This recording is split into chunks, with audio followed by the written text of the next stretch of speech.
September 13th, 1943. 3:27 p.m. Altavilla, Italy. Corporal Charles Kelly has just destroyed 2 German machine gun nests. His BAR is smoking. Brass casings litter the ground around him. The 2 soldiers who followed him into the assault are still catching their breath. Then Kelly looks up. 70 German soldiers are closing in on his position. They've heard the gunfire. They're coming from the buildings, from the streets, from everywhere. Reinforcements responding to the attack on the machine guns. Kelly has 1 Browning automatic rifle, maybe 5 magazines, 2 men behind him with M1 rifles. The Germans have rifles, submachine guns, grenades, and numbers. 70-3. The math says run. The math says surrender. The math says die. Charles Kelly doesn't care about math. He raises the BAR and starts shooting. What happens next takes less than 10 minutes. 40 German soldiers will die. Kelly won't get a scratch. He'll fight for another. 36 hours after this, throw mortar shells out of windows, fire a rocket launcher at infantry, and drink 4 raw eggs in the middle of a firefight because he's hungry and there's nothing else to eat. The newspapers will call him Commando Kelly. The Army will give him the Medal of Honor, the first enlisted man in Europe to receive it. But right now, in this moment, he's just a street kid from Pittsburgh with a machine gun and 70 Germans who made the mistake of getting too close. Charles Edward Kelly was born in 1920. Pittsburgh, Pennsylvania, the North Side, a neighborhood where kids learned to fight before they learned to read. Kelly's childhood wasn't rough. It was savage. His father worked the steel mills when there was work. When there wasn't, the family went hungry. Kelly dropped out of school young. By his teenage years, he was running with a street gang, stealing what he needed, fighting anyone who looked at him wrong. He was small, 5'8", wiry, mean. The Pittsburgh police knew Charles Kelly by name. Petty theft, street brawls, juvenile detention, the kind of trouble that ends in prison or an early grave. Then the Japanese bombed Pearl Harbor. May 1942. Kelly walks into an Army recruiting station. He's 22 years old. No education, no skills, no future worth mentioning. The Army doesn't care about his past. They need bodies. They need men willing to kill and die in places they've never heard of. Kelly signs his name. For the first time in his life, Charles Kelly has found something he's good at. The Army teaches him to channel all that street violence into something useful. They hand him a Browning automatic rifle, the BAR. 20 pounds of American firepower that spits .30-06 rounds at 500 per minute. Kelly falls in love with it. He qualifies expert on every weapon they put in front of him. Rifles, pistols, machine guns, grenades. The skills he learned fighting on the streets of Pittsburgh translate perfectly to combat. How to move without being seen, how to read an enemy, how to strike first and strike hard. By the time he ships overseas, Kelly is assigned to Company L, 143rd Infantry Regiment, 36th Infantry Division, the Texas Division. Farm boys and ranchers mostly. They look at this wiry street kid from Pittsburgh and don't know what to make of him. They'll find out soon enough. September 9th, 1943. Operation Avalanche, the Allied invasion of mainland Italy. The 36th Division lands at Salerno, south of Naples. The Germans are waiting.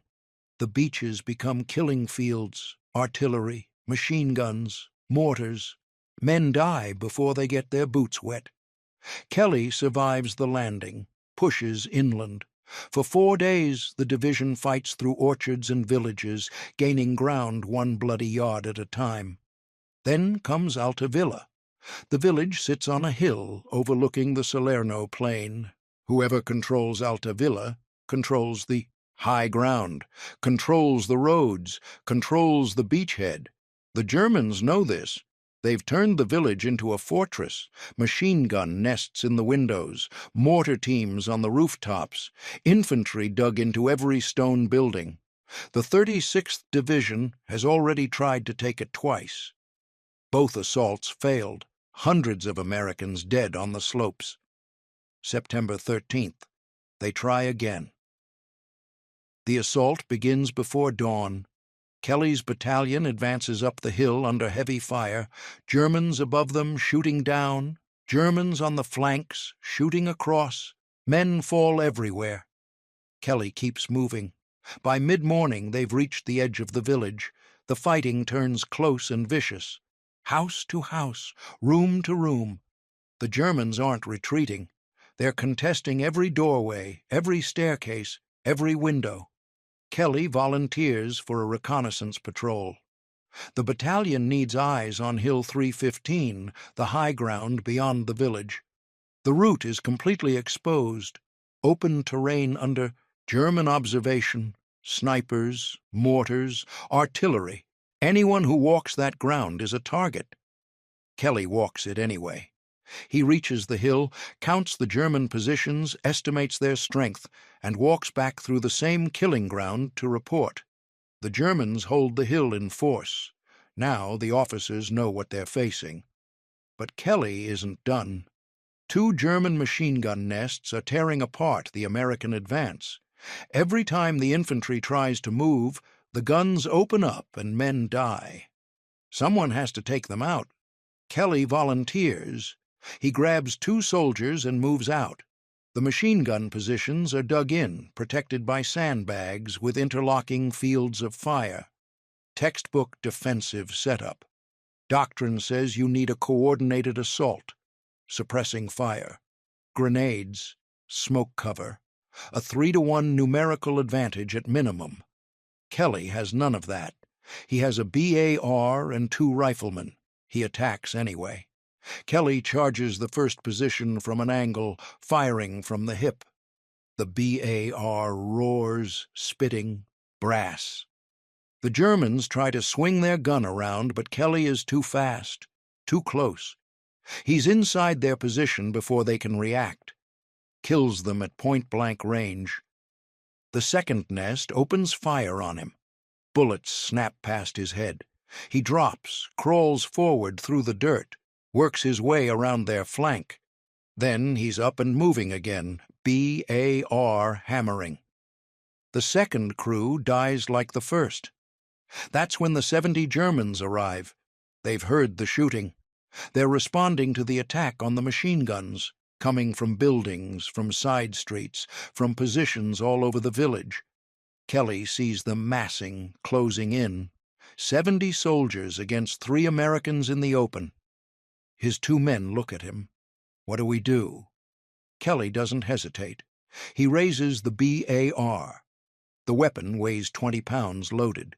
It kicks like a mule on full auto. Most soldiers fire it in short bursts, controlled, conservative. Kelly holds the trigger down. The first Germans fall before they understand what's happening. Kelly is moving as he fires, making himself a harder target, keeping the muzzle on line. Magazine runs dry. He drops it, slams in a fresh one, keeps shooting. The Germans shoot back. Bullets crack through the air around him. They hit the dirt near his feet, whine off stones behind him. Kelly ignores them.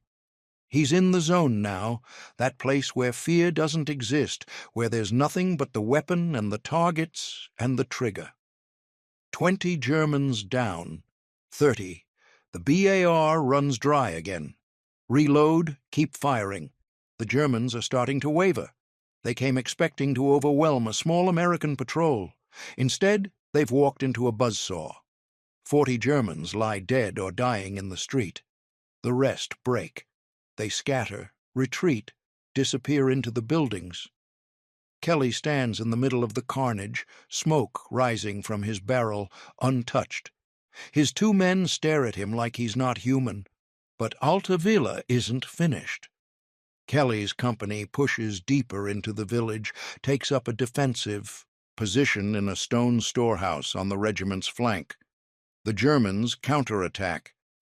That night, Kelly's position takes fire from all directions.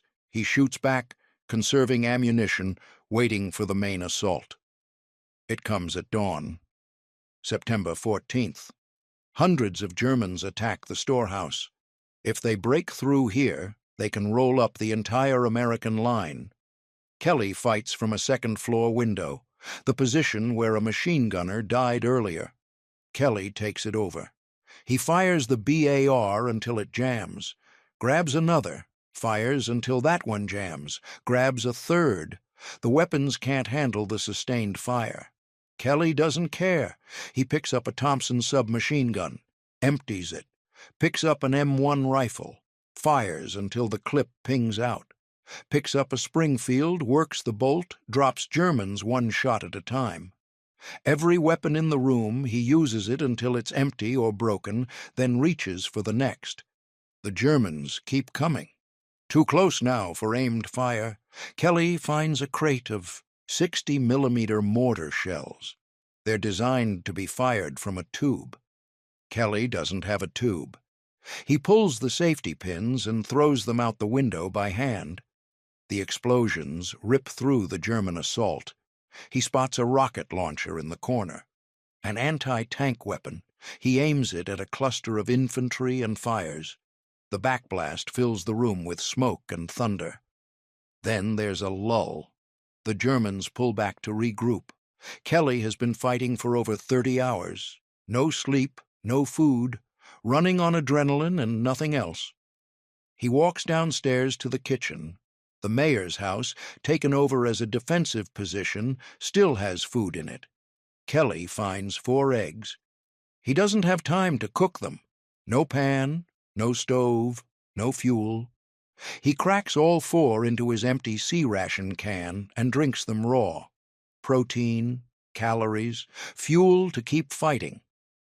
He grabs a bottle of champagne from the counter. The mayor's private stock, probably. Pulls the cork and takes a long drink. Then he sets the bottle down, walks back upstairs, looks out the window, and sees a German sniper positioning himself in a tree across the street. Kelly raises his rifle. 1 shot. The sniper falls. The battle resumes. Kelly keeps fighting.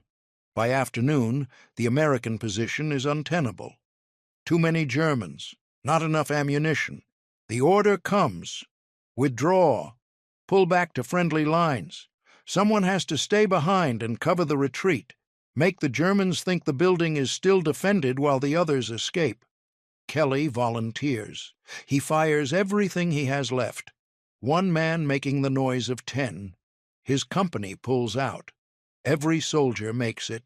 Not a single casualty during the withdrawal. When Kelly finally runs dry, he slips out of the building and disappears into the smoke. He reaches American lines at dusk. 36 hours of continuous combat. More than 40 Germans dead by his hands. Every weapon in the Army's inventory he's used and discarded. The story spreads through the division like fire. Stars and Stripes, the Army newspaper, runs an article. The headline calls him Commando Kelly. The name sticks. General Mark Clark, commanding the Fifth Army, personally recommends Kelly for the Medal of Honor. The citation reads like fiction. Fearless determination, magnificent courage, fighting spirit beyond all expectation. On March 11, 1944, the medal is approved. Charles Kelly becomes the first enlisted soldier in the European theater to receive the nation's highest award for valor. They send him home. War bond tour. 60 days of parades, speeches, handshakes with politicians. Pittsburgh throws a celebration. The governor declares Commando Kelly Day. They give him a gold key to the city. A book deal appears. One Man's War. The Saturday Evening Post publishes excerpts. Hollywood buys the film rights.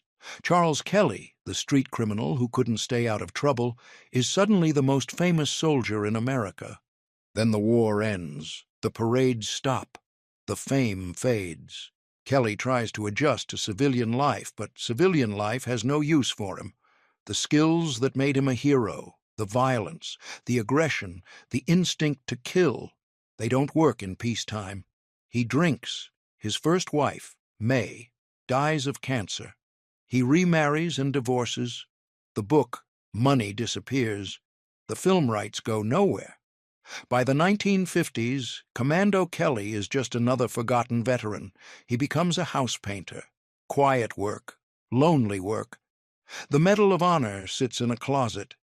He never talks about Altavilla, never talks about the 70 Germans, or the eggs, or the mortar shells thrown by hand.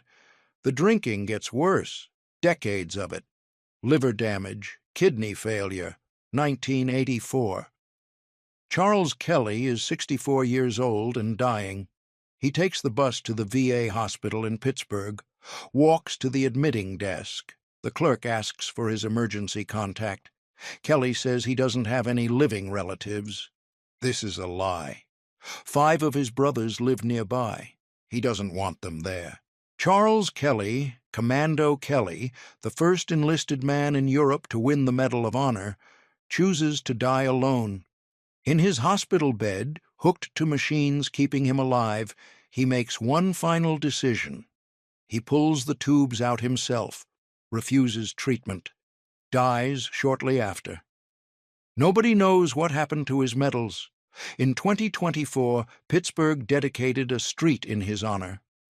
Honorary Commando Kelly Way, on Shawano Street, where he grew up, where he came home to parades and gold keys, where he returned after the fame died to paint houses and drink himself into oblivion. Most people have never heard of him. They know Audie Murphy. They know the famous ones. They don't know the street kid from Pittsburgh who faced 70 Germans with a BAR and killed 40 of them without flinching. Then went downstairs for eggs. Here's what the story of Commando Kelly tells us. Heroes don't come from anywhere special.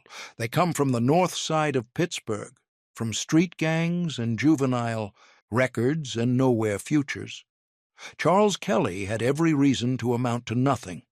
Instead, when 70 Germans closed in on his position, he held the trigger down and didn't stop until 40 of them were dead.